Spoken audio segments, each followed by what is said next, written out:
2-minute warning on the briefing. 2-minute warning on the briefing. Thank you.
Okay. Today, the administration announced a historic new donation in the global fight to defeat COVID-19. President Biden announced that the United States is purchasing an additional 500 million Pfizer vaccines to donate to low and lower middle income countries around the world. Before today, the United States had already committed to donating over 600 million doses to the world. That includes 500 million Pfizer doses that we purchased earlier this summer to donate to 100 countries in need, the largest donation of COVID-19 vaccines by a single country ever. Overall, we have now shipped nearly 160 million of these doses to 100 countries around the world, from Peru to Pakistan, Sri Lanka to Sudan, El Salvador to Ethiopia. To put this in perspective, the United States has now delivered more free doses than every other country in the world combined. Millions more get shipped each week, and importantly, our donations come with zero strings attached. Today's announcement brings our total to over 1.1 vaccines donated to the world overall, and we're building from here. This is obviously a huge commitment. And another piece to put it in perspective,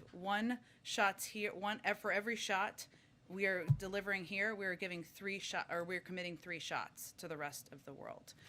This commitment also comes as part of a joint EU-U.S. vaccine sharing commitment that the United States and Europe will share doses globally to enhance vaccination rates, with a priority on sharing through COVAX and improving vaccination rates urgently in low and middle income countries. We welcome the EU's announcement today that they will donate over 500 million doses. This is in addition to the doses we have financed through COVAX. And these announcements come as part of today's of course, summit and global COVID-19 summit, which gathered together, convened heads of state and leaders from over 100 countries. Let's see.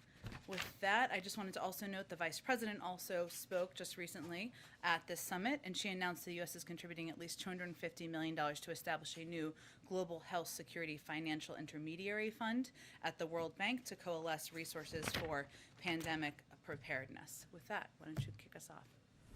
Thanks. Media along the border have reported that many Haitians are being released into the United States. Can you clarify why they're not being placed on expulsion flights to Haiti? And does the administration have any concern that these releases undercut the public messaging that Haitians should not come to the border? Well, let me explain to you a little bit of how the process works. So DHS, the Department of Homeland Security, continues to expel migrants under CDC's Title 42 authority. Those who cannot be expelled, and this has been the case and been our policy and process for migrants coming from any country around the world under Title 42 and who do not have a legal basis to remain, are placed in either expedited, in a form of removal proceedings. And individuals who are not immediately removed are either placed in alternative to detention or transported to an ICE facility. If they are placed in an alternative to detention, there's also a process required, a legal document, a document they would have. As a part of that process, Border Patrol agents collect biometric and biographic information, fingerprints, photos, phone numbers, and an address in the United States, and also run a background check as a part of the process. And those who do not report, like anyone who's in our country without legal status, are subject to removal by ICE. I give you all of that to understand the different steps in the process. Obviously, there are flights. We need to have enough flights to transport individuals to Haiti or to other countries. And there are a range of flights, as you know, that are going to different parts of the world, depending, and those are in process. So if we're not, if there isn't a flight ready yet, those individuals may be placed in alternatives to detention, and there, as I noted, is this mechanism where these documents are required.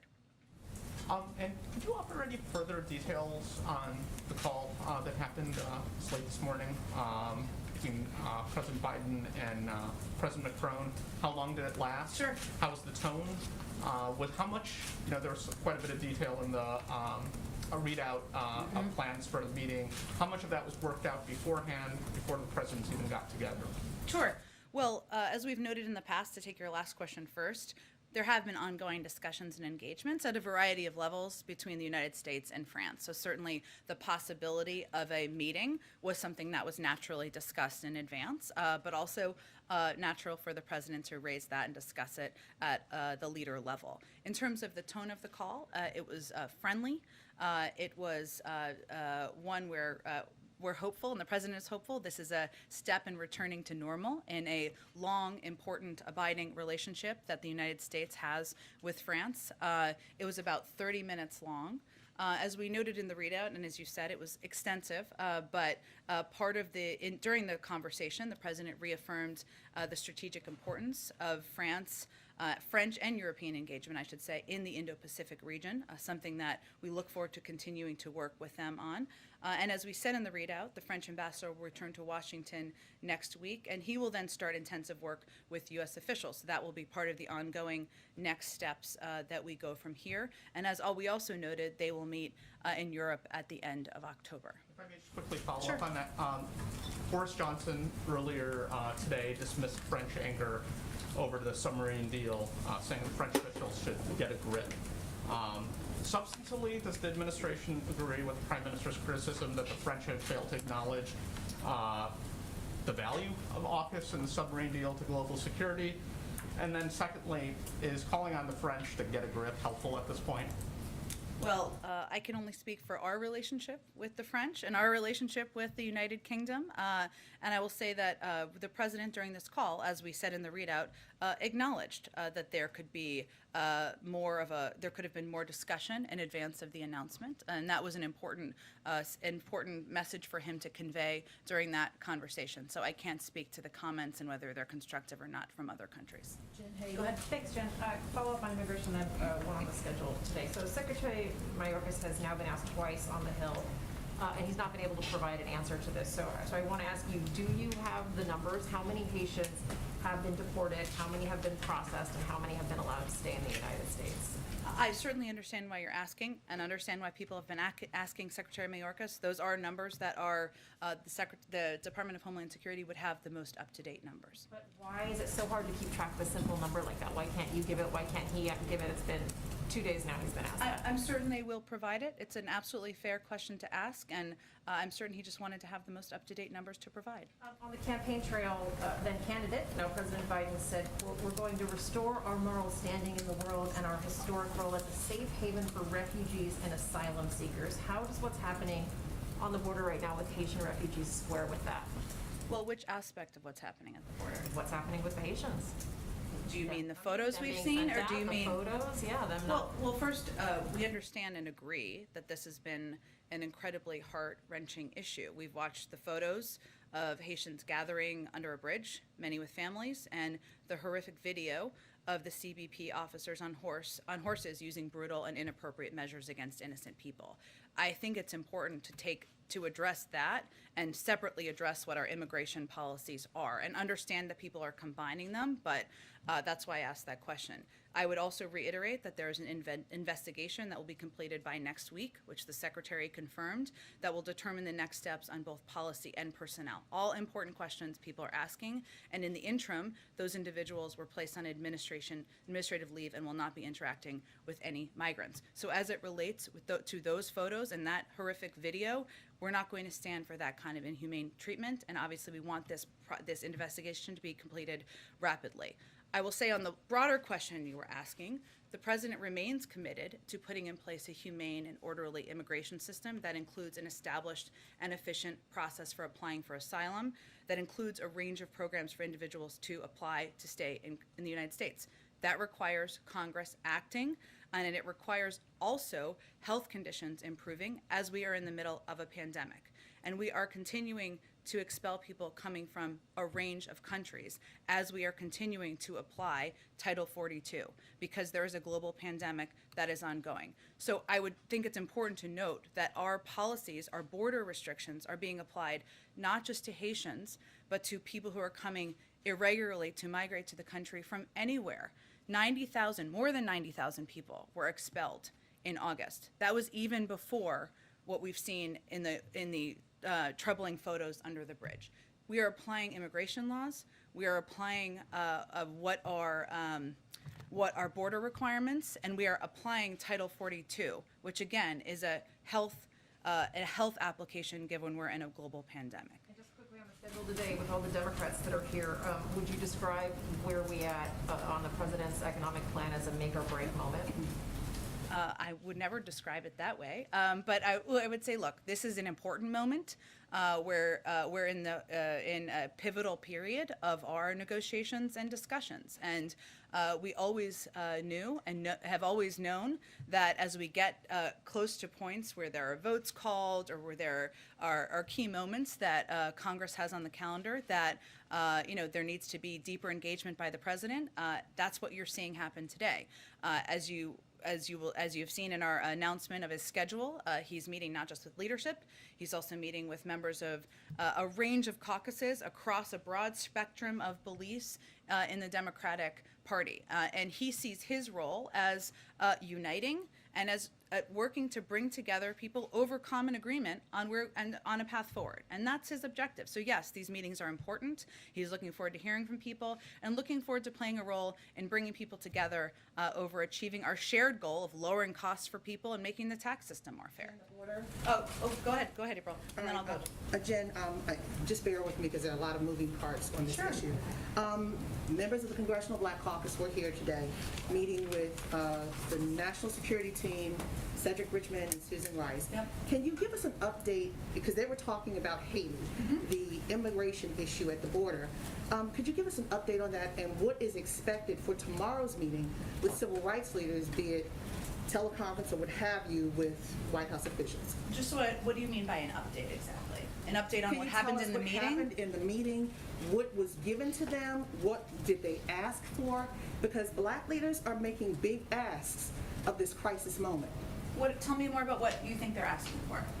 Okay, what they're asking for, the asylum process, what does that look like? Reverend Al Sharpton is going to the border tomorrow to see what that looks like, if people are actually being able to get asylum who's here. Also, you talked about the condemnation of what the patrol agents were doing with the reins or whip, whatever, with the intent to lash, to hurt people, to keep them away from the border. They want to know, is that practice going to still be in place? Horses and the lashing, those kind of issues. So I just wanted to have clarity on exactly what you were asking about, April. That's it. On the second piece, there is an investigation that is ongoing that the Secretary of Homeland Security has made clear he wants to happen quickly, and he wants the outcome to be done by next week. Once that process is concluded, that will help be a determinant in any policy decisions and personnel decisions both. All important questions. I'm sure that was what was conveyed as well. On the first part, I think in the answer I gave just a few minutes ago here, I think what we are conveying to anyone who are our partners, whether they are civil rights leaders, members of the CBC, and others who have important questions here, is how outraged we also are by these photos and this video, our commitment to this investigation, but also how our immigration processing system works. And in response to Amar's question before, what I tried to lay out is what happens, right? No matter where you are coming from, if you are irregularly migrating, we are still applying Title 42 because we are in the middle of a public health crisis. This is what is conveyed to anyone who has questions. Those individuals who are eligible to stay in the United States through a range of our programs, that they would be allowed to stay in the United States through a range of our programs. If they are, there are some who are placed into removal processes where they also can make the case, whether it's fear of returning back to countries, etc. They will go through the process as well. So I'm sure what they are doing is explaining exactly what our immigration processes are and reiterating as well our outrage at the photos and the video. But bear with me because this is moving pieces. But with asylum, there are people, advocates, immigration advocates, especially for advocating for the Haitian migrants right now. They're saying that this administration is breaking UN policies and its own policies by moving people out before allowing them to ask for asylum. Is that the case? First of all, April, what we are doing, one, Haiti has temporary protected status for people who arrived here before July 29th. That is not a status that most other people who are irregularly migrating from other countries have. As individuals, as we go through this process, as I outlined just a few minutes ago, individuals who cannot be expelled under Title 42, a range of reasons why they may not be able to be. Those individuals are placed into removal proceedings. That is where the process would take place, where they would apply for a variety of programs.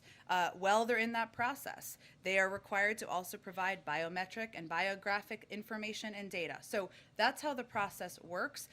What is important for people to know and understand is that this is how our immigration and border requirements apply to everyone, whether they're coming from Haiti or any country in South or Central America. You have Africans as well, that you said there are people from other places, but you have Africans, Cameroonians, Ugandans, and Senegalese who are coming to that border as well.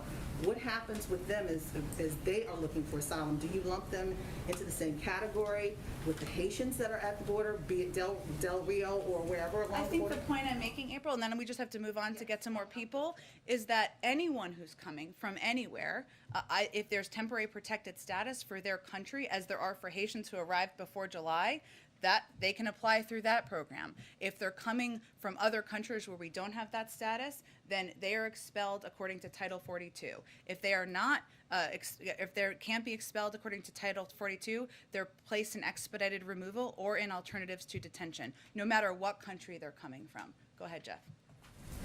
Thank you. Going back to the phone call this morning briefly with the French president, did President Biden apologize to Emmanuel Macron? He acknowledged that there could have been greater consultation. And the call, again, as I stated earlier, was a friendly call, and there was agreement that we wanted to move forward in our relationship. The French translation said that open consultation, quote, would have made it possible to avoid this situation. The English translation said the situation would have benefited from open consultation. So similar, but not entirely the same. So did the president apologize to his French friend? He acknowledged there could have been greater consultation, but again, this call was really focused on the path forward and returning back to normal and the important work we have to do with the French ahead. Was the president using this as a learning point perhaps? Who does he believe, or should he have been more aware of the potential fallout from this? Has he had conversations with any staff members like the Secretary of State or the National Security Advisor about exactly how this breakdown happened? We always look to assess how we can make improvements to how we do consultations, and certainly they'll apply, and that part of that happens through conversations with members of his national security team, and we'll work to apply those moving forward. Does he hold Jake Sullivan responsible for this? He certainly doesn't hold anyone. He holds himself responsible, and certainly, though, he has a responsibility to talk to his team always about how we can best manage our diplomatic relationships, and that's what he does in any scenario. One more small question Yeah. on the meetings this afternoon. On the price tag, is the president still committed to the $3.5 trillion price tag, or does he believe now that more flexibility on that number is warranted? Well, even before today or before this week, the president has always been open to negotiations and discussions, and knew that he was not going to be alone able to wave a magic wand and pass a proposal, right? So part of the objective today, while he's meeting with a range of members with a range of viewpoints, which we welcome, is to see where people are and work to see how we can get this across the finish line moving forward. What he's encouraged by is the fact that there is actually, I know we focus a lot, understandably, on areas of disagreement. There's a lot of agreement on lowering costs for American families, on making sure we're investing now in addressing the climate crisis, in making the tax system more fair. There's a lot of agreement on that. And it's a point where we need to figure out what the path forward is. The president's going to play a role in hopefully uniting people around the next steps. Go ahead. Just to follow up again on the French, you said in the statements that there will be a meeting in late October. Is that in France? Is that on the sidelines of the G20 or the COP26? Well, there are some international forums that are happening next month that might bring the president to Europe. I don't have any formal announcements yet to make, but to your question, we're still finalizing what it looks like exactly. Democratic negotiators on the George Floyd Justice and Policing Act say the bipartisan talks are dead. Is that the view of the White House? Is there any response to this announcement that it's apparently over? Well, I'd also say there was a statement put out by Senator Booker, who is a key, I think you were referencing that. I think that was the statement you were referencing. So I would say that first, the president and everyone in the administration, we have been strongly supportive of Senator Booker and Representative Bass in their efforts, and we're greatly appreciative of their efforts, which we consider to be ongoing. Unfortunately, Republicans rejected reforms that even the previous president had supported and refused to engage on key issues that many in law enforcement were willing to address. And so we are disappointed. The president is disappointed, even after Senator Booker and Representative Bass did yeoman's work, even after they worked to secure law enforcement support and showed they were willing to find consensus. So yes, we acknowledge, of course, what the negotiators have conveyed publicly at this point in time. I can convey to you that in the coming weeks, we're going to consult the president. We will all, our team, will consult with members of Congress, the law enforcement, civil rights communities, and victims' families to discuss a path forward, including potential executive actions the president can take to ensure we live up to the American ideal of equality, justice under law. And on the situation on the southern border, there was a meeting today with members of the CBC. The vice president talked to the Homeland Security Secretary to express concern. How often does this get to the president? Does he get briefed on these situations, or is he just getting it in news reports? Of course he gets briefed on them, absolutely, by his team. Okay. Well, to the point that we were trying to ask him about yesterday, what is his impression of this situation down there? What does he make of how those Border Patrol agents were seen to be interacting with these migrants, and, you know, where is he on dealing with these wide range of immigration issues that continue to challenge this government? Well, and on the subject of the video footage and the photos, the president was horrified by that, just as we all were. He, of course, received a briefing and update from his national security team on the efforts by the Secretary of Homeland Security to launch an investigation, and one that he would like to see concluded rapidly. As it relates to our efforts to implement our immigration laws and border requirements, the president is quite hopeful, as he conveyed on his first day in office when he introduced an immigration bill, that we can take steps to put in place a more humane, a more orderly system, especially after a very broken one over the last several years, that has better asylum processing, that has a better system and a range of programs individuals can apply to. The president also believes and knows, as we all do, we're in the middle of a global pandemic, and we need to continue to administer Title 42, which expels individuals who come to the border. So he is horrified by the photos and the footage. He is also committed to implementing and abiding by our laws. And what is your understanding of what transpired in the Oval Office yesterday when we were all in there trying to hear from the President and the Prime Minister? Which aspect? Well, the British Prime Minister in the American Oval Office called out British reporters, and then when American reporters tried to call in the American President, we were escorted out, let's put it that way. Well, I think in that circumstance, and I think our relationship with the United Kingdom and with Prime Minister Johnson is so strong and abiding, we will be able to move forward beyond this. But he called on individuals from his press corps without alerting us to that intention in advance. Go ahead. Thank you, Jen. Just following up on this very basic but very important question. You're telling us that the DHS chief has the most recent numbers about how many of these Haitians under the bridge have been sent back and how many have been released into the U.S. The DHS chief is telling us that he doesn't know. So who else can we ask? You can certainly ask the Department of Homeland Security. I am confident, Peter. I am confident he wanted to have the most up-to-date numbers, and we will venture to get you those, I promise you, this afternoon. Is this an issue of not knowing, or is this an issue of a lot more people are being released into the U.S. than are being sent out? That is certainly not the issue. First, I think it's important to reiterate what I conveyed earlier about what the actual process is. Individuals are expelled under Title 42. If they can't be expelled under Title 42, they are put into a removal process.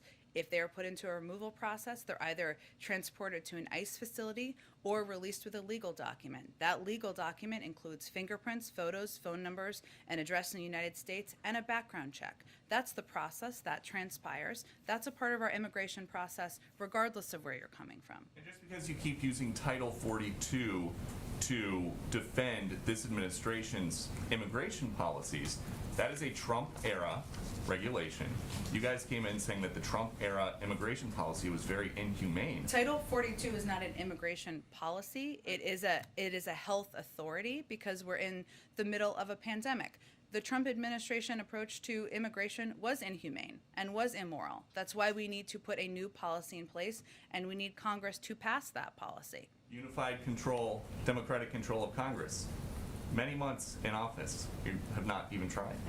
That's not actually true. There's been a, Peter, just factual here. There's been a bill proposed, first day in office. Currently, it was proposed as a part of, steps were proposed as part of the reconciliation process.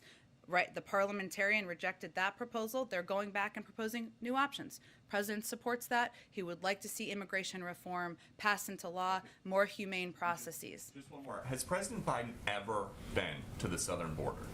In his life? Yes. I will have to look back in my history books and check the times he's been to the southern border. We have been I'm looking happy all to. morning, and we cannot find any record of him visiting the border as president, vice president, senator, or even as a concerned citizen. Why would that be? I can check and see when the last time or when he may have been. But tell me more about why you're asking. Because this is a president who makes a point when there are disasters in this country, like a wildfire or a hurricane, to go and see for himself firsthand what the needs are of the local community so that he can have an informed POV to make policy. Why doesn't he do that? Why doesn't he go down to Del Rio, Texas and see what's going on? Well, first of all, Peter, I think the situation at the border is the result of a broken system. And the president certainly relies on his experience. So whether it was the work he did to address root causes as vice president, his efforts when he was in the Senate to support comprehensive immigration reform, steps that at a time were being done and worked toward in a bipartisan way, something that certainly we think should be the case today. He uses all of his experiences to inform how he governs, how he approaches challenges, and certainly he looks again at the last 4 years and the separation of children who were ripped from the arms of their parents as a way he does not want to proceed. So all of his experiences and his time in office, whether vice president or Senate, inform his approach to issues. Go ahead. The Brazilian health minister tested positive for coronavirus. He shook hands and spent time with Boris Johnson on Monday. Boris Johnson spent time privately with President Biden yesterday in the Oval Office. Can you just give us a sense of the level of concern at the White House about that? What, if anything's been done? How often the president is tested, and any updates? Sure. The president is tested regularly. I think I conveyed he was tested last week. I can check if there's more recent tests over the last several days. But as it relates to this specific incident, of course, we take our protocols very seriously. White House protocols and his presidential travel protocols are based on CDC risk mitigation guidelines, and that includes the CDC definition of a close contact to determine when someone may be at higher risk for contracting COVID. Based on this definition and precautions put in place by our team in the UN, we're not implementing any new protocols or new testing as it relates to those incidents. Nothing different. There's nothing different that happened in the last 24 hours since he was with Boris Johnson because of his exposure. Correct. Okay. Let me ask you about this meeting a little bit later today, if I can. First, does the president want to vote on both the reconciliation budget package, or the budget reconciliation package, and the bipartisan infrastructure package to take place on Monday? The president trusts the leadership of Speaker Pelosi and Leader Schumer, and certainly he'll work closely with them to get these across the finish line. Bottom line, Americans are watching this. Who needs to give here, the progressive Democrats or the moderate Democrats? Sometimes there's need for compromise from every end, but he'll know more after these discussions today in the coming days. So let me ask this then, if I can, Jen. So the president, he campaigned, and in his first months in office, he campaigned on this message of unity and competence, that he could make Washington work, that he would rebuild, revitalize these alliances. Now Americans are seeing headlines about Democrats divided about what they're going to do on this agenda. France is furious at the U.S. There's frustration among allies about Afghanistan. What should Americans make of that, given what they've seen in recent weeks? Well, let me take each of those issues. The president just had a friendly phone call with the president of France where they agreed to meet in October and continue close consultations and work together on a range of issues. And where he acknowledged the failure, right, that he should have communicated better and advanced them. Well, again, I think in terms of the level of American concerns, acknowledging there can be close coordination and consultation, I don't think is going to be the height of concern for most of the American people. But anyone who's concerned about our relationship with France can rest assured that they had a friendly phone call and we have a path forward. On the second, which is why I asked. 'Cause on the second piece, I would say this is a messy sausage-making process. The president today, what Americans should be encouraged by is the president is bringing people of a range of viewpoints on big, important packages that are going to make their lives better here to the White House to have a discussion about it. He's rolling up his sleeves. He's welcoming them to the Oval Office. He'll have some COVID-safe snacks, whatever may happen. People should be encouraged by that. And that's the kind of president he is. He's going to be deeply engaged with getting bills and legislation across the finish line to make their lives better. I guess that just to punctuate that, why do you think in the most recent poll from Gallup that 43% of Americans now approve of his handling of the job, which had been well above 50% only a matter of weeks ago? What do you think in the eyes of Americans has changed that you guys have not done well enough? Well, I think the country is going through a lot right now, and people are still under the threat of COVID. That is concerning to a lot of people. We see that in polls as well. Even as they approve of the president's handling of COVID, that's still something impacting people's lives.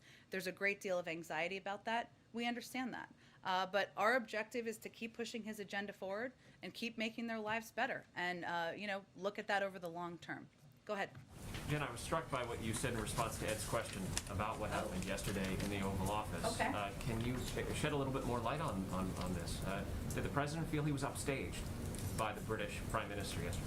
I think the president has not spent a moment worrying about it. Can I ask you, because there are so many issues that we have discussed Sure. here that are of interest to the public, everything from the collapse of the police reform negotiations on Capitol Hill today to the pivotal period we're in, 8 days before the end of the fiscal year and no deal yet to avoid a government shutdown a week from tomorrow.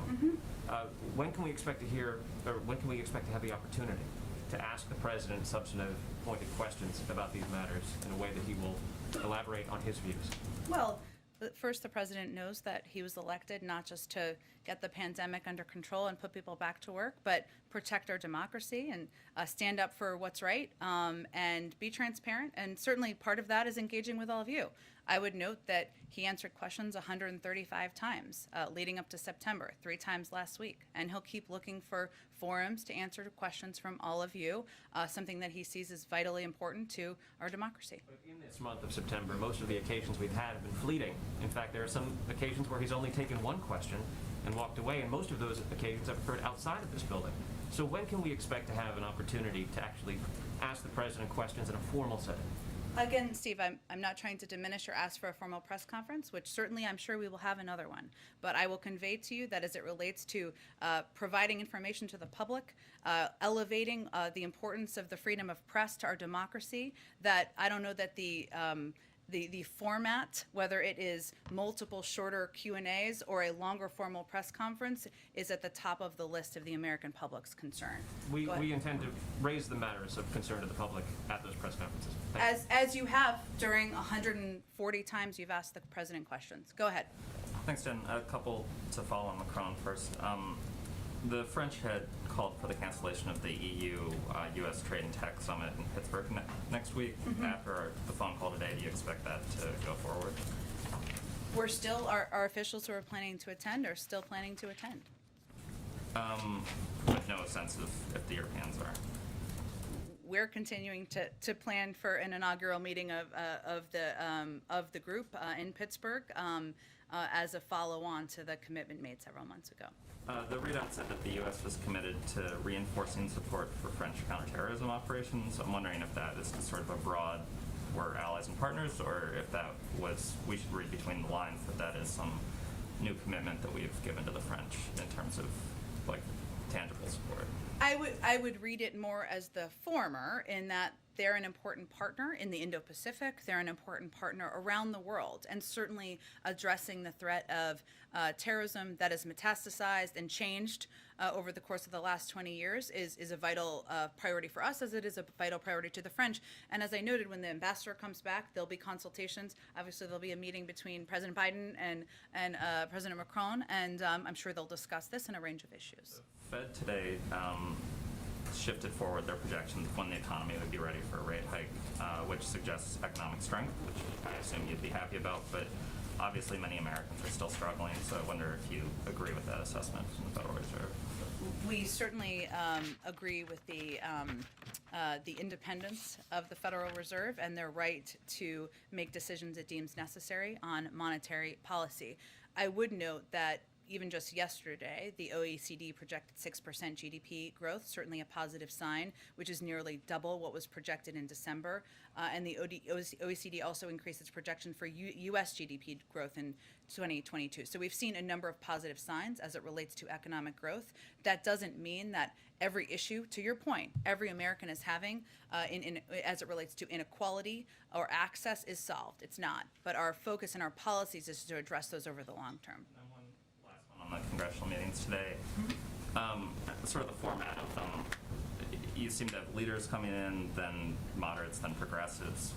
Why isn't everybody in the same room? I mean, I think we've heard from all three of these people where they are, and it seems like you're kind of inviting an echo chamber rather than a chance for people to hash it out with the president sort of playing moderator. Look, I think the president wants to hear from everybody on what they're most excited about, what concerns they may have, and he wants to play a role in hopefully unifying members of the party around the path forward. And he felt this was the most constructive format at this point. I will tell you, this is probably not going to be his last engagement with a single member of Congress in these important days forward.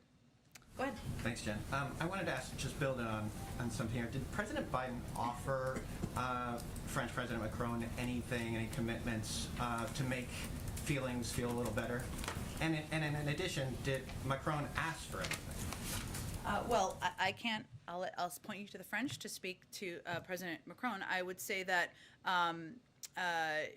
the conversation was really about the path forward. And as I noted, the president acknowledged that greater consultation would have been helpful in this case, but it was about how to work together as we look ahead. It was not about offering a specific proposal or policy item. Can I ask you about immigration? Now that the parliamentarian has ruled against including immigration in reconciliation, and I recognize that Democrats are going to push for other avenues within reconciliation. Yep. But beyond reconciliation, what is the Biden administration's path forward for immigration? The president, as a candidate, campaigned on this issue. What type of relief is possible, and what can the Biden administration do to bring that? Well, first I would say our current and immediate focus is on supporting the efforts of senators who have been vocal about their desire, as you said, to put forward alternate proposals to be considered by the parliamentarian and see where that goes. There are a range of passionate leaders in the Senate, in the House, who want to see immigration reform happen. And we will certainly continue to work with them to see what vehicle and path forward, what that looks like. But that's our next step right now, is assessing, is them putting forward an option for the parliamentarian to consider. Go ahead. John, back on the French call for a moment. Did the president seek or receive any clarity from President Macron on why the French decided to recall the ambassador, take that step which had never been taken before? And does the president himself think that that step was commensurate with the offense? I think, Anne, as I've conveyed a little bit, the focus was really on the relationship moving forward. And as we noted in the readout, the French ambassador is returning later on this week, and the 30-minute call was really more about how we can work together in a substantive way on shared areas of interest. So he's not worried that the Ambassador Etienne would be yanked again if the next thing doesn't go right? I think he's committed to working together to ensure there is consultation moving forward, close consultation, as is evidenced by their plans for a meeting in October. On the coronavirus summit this morning, the president said rightly that the U.S. is a leader in vaccine donation, but as you well know, there is criticism of the U.S. for the prospect of booster shots, a third shot in many cases for Americans before most in Africa have had one. Was that a topic of discussion? Why didn't we hear anything from the president or from the UN ambassador on that point today in their opener? Well, we're now donating 3 shots globally for every 1 shot we've put in the arm of an American. And our view continues to be that we can do both, and it's a false choice. Our view also continues to be that, frankly, the rest of the world needs to step up and do more. And now we're at the point where, of course, we've now committed to over 1.1 billion vaccines donated, but we're also committed to we also have a partnership with the Quad. Obviously, they're meeting later this week to produce at least 1 billion doses.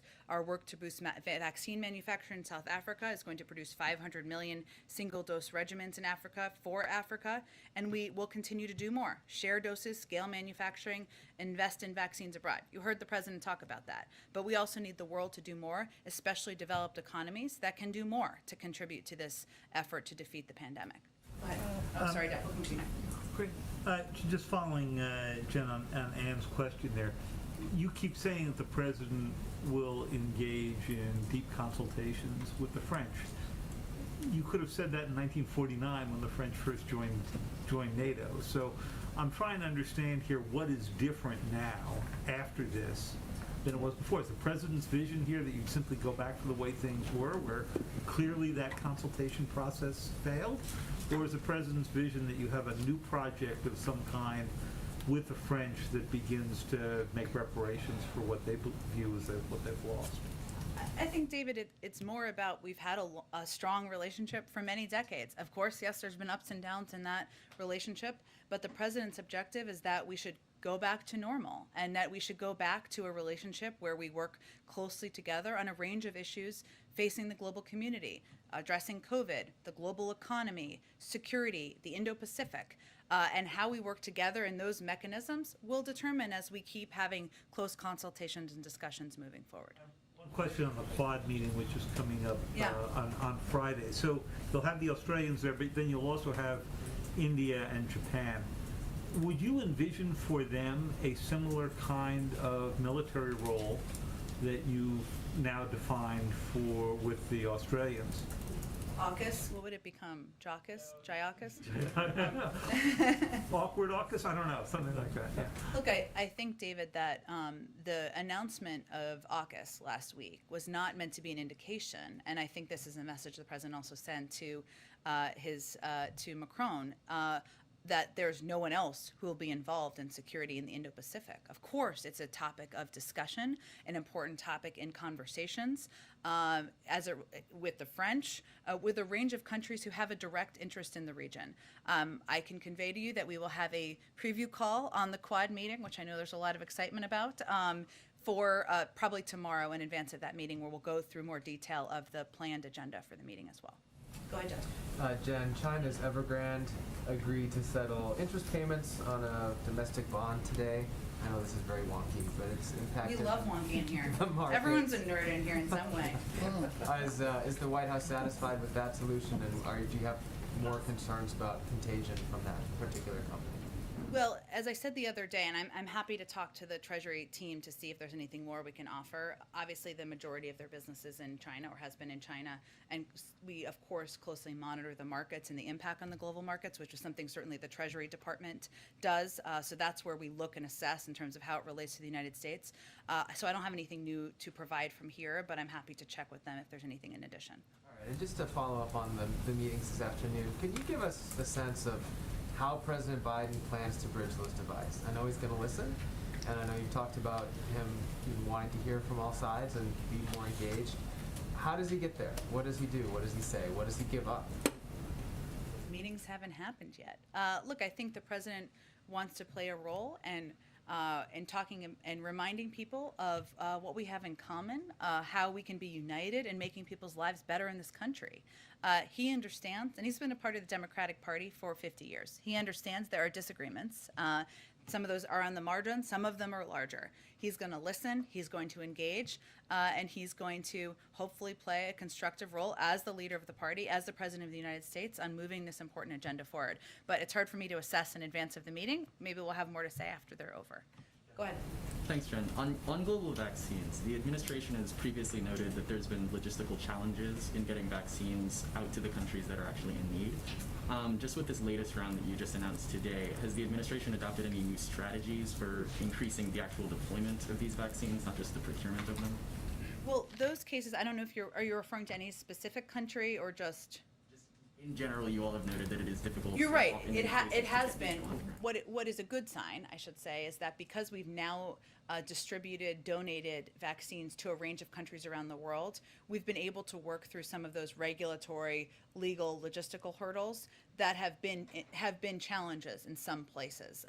There are requirements in some countries as well that they have needed to address in order to make it easier to donate vaccines, whether it's ability to transport or maybe they have regulatory requirements. But now that we've done rounds of donating 160 million doses to a range of countries in the world, it should be easier moving forward. And building off that, are the places where these vaccines that you just announced going, are they the same range of countries that you all previously announced? Yeah, they are. So we're going to donate these doses to the same 100 low-income countries as we previously announced a donation of the 500 million doses to in June. So specifically, that's 92 low and middle-income countries as defined by Gavi's COVAX Advanced Market Commitment, and all African Union member states, and 8 additional countries to cover the African Union: South Africa, Namibia, Botswana, Gabon, Equatorial Guinea, Libya, the Seychelles, and Mauritius. Quickly, just on police reform, you mentioned earlier that this is not going to be the end of the administration's efforts, but are we looking at an end of bipartisan efforts in this way? When Biden goes back on the Hill to talk with Democratic leadership and potentially taking executive action of its own, Are we going to see another round of attempting to work with Republicans on this issue, or is this officially a place where Democrats just think they have to go it alone? Well, we're never going to close the door to bipartisanship. Obviously, they just made this announcement today, and we'll see through consultations what the best steps are moving forward. And again, as I noted earlier, that includes leaving the door open to executive actions. Go ahead. Thanks, Jen. What's the level of concern right now at the White House about the possibility of a government shutdown next week? Well, until a CR has passed that funds the government, we'll certainly have a concern. But our goal and our focus is on preventing that from happening. Obviously, the House passed the CR with including raising the debt limit attached. The Senate could pass that today, and we could all rest easy. The government's not going to shut down. The American people could rest easy. We'll see what happens. Has OMB started working on contingency plans for that possibility of a shutdown? They're always working on contingency plans, but our focus is on preventing it from happening. Go ahead. Jen, I spoke with several organizations that have been helping Haitian migrants, and they're saying that even though you have been saying that the U.S. is going to continue with the immigration policy that we have, that it's not a fair process, and for a country that talks about racial justice in this country, that the policies aren't applied accurately. And so I asked them what are some things that they were talking about, specifically on the metering. Is the administration going to put less, sometimes, concentration on guns, ammunition, and border patrols, and also put people in place that can help push the process along? Some of them say that their numbers, they get their numbers and they're bypassed, or that they're just skipped over or not chosen at all. That was one of the issues that they had. That's the first question that I had. Sure. Well, first I would say, one, as a part of our effort, we have surged resources, and we will continue to surge resources to help address the latter part of your question. On the first part, the reason I went through what I did before about how our process works is to convey that this is how our application of our immigration laws, border requirements work, no matter where you're coming from. And we expelled more than 90,000 people in August. That was prior to the gathering of Haitians under the bridge and all of the photos and the visuals that are so heartbreaking. And as it relates to policies, also very good question. As we go through this investigation to these border patrol officials who obviously were in this horrific video, that will impact. It could impact policies. It could impact certainly personnel. We'll let that process expeditiously conclude, and then I'll defer to the Department of Homeland Security on what that impact will be. A question on police reform. Derek Johnson, NAACP president, said in reference to politicians that have really not helped in this effort, he said that they've chosen to stand with those who have lynched the very people they are meant to protect and serve. And it's disheartening that there's a lack of courage and bravery to bring about true reform. I mean, I know you've been asked questions over and over about police reform and how realistic we're actually going to see this. But is there any fear that the very people that the president has brought into these meetings over and over on police reform, many of them are now not having faith in what can really happen? I'm not sure I totally understand your question. The president has had meetings with Derek Johnson. He's had meetings with National Urban League, even Reverend Al Sharpton, and we're seeing quotes by them now saying how they don't even believe that this administration Critical of the president on police reform? Absolutely. Well, I just was trying to understand your question. I would say in Senator Booker's statement and the statements and comments of the negotiators, they've been clear about the support of this administration. As these negotiators were attempting to come to an agreement that had to meet the high bar that they had, they asked us to leave them space for those negotiations to take place.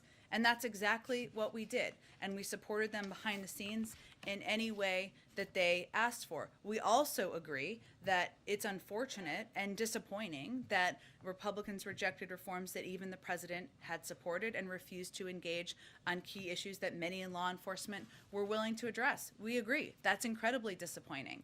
And these reforms are long overdue, and that certainly is the president's point of view. Go ahead, Francesca, and then I think I got to wrap it up here in a minute. Thank you, Jen. Too, on the travel restrictions. Sure. Are there any circumstances in which that early November vaccine mandate that the White House announced this week, that would slip a couple weeks, maybe into December or potentially into early next year? On what basis? Well, that's what I'm asking. Is the White House committed to the early November deadline? Because early Well, November is a big... We were in control of when we announced it would be implemented, right? And we announced early November. And so you are committed to early November specifically? We announced it would be implemented in early November. That's what we were planning on. And then, as far as unvaccinated foreign nationals go, is there any procedure that the White House might be considering for those people to be able to enter the country still, given that that many of those countries, those people may not have access to vaccines? Well, there are going to be certain cases where people may not have access, and we will deal with those accordingly, and we will have some exceptions that will be considered on a case-by-case basis. Thank you, everyone. We'll do this again tomorrow. Thanks, everyone. Absolutely.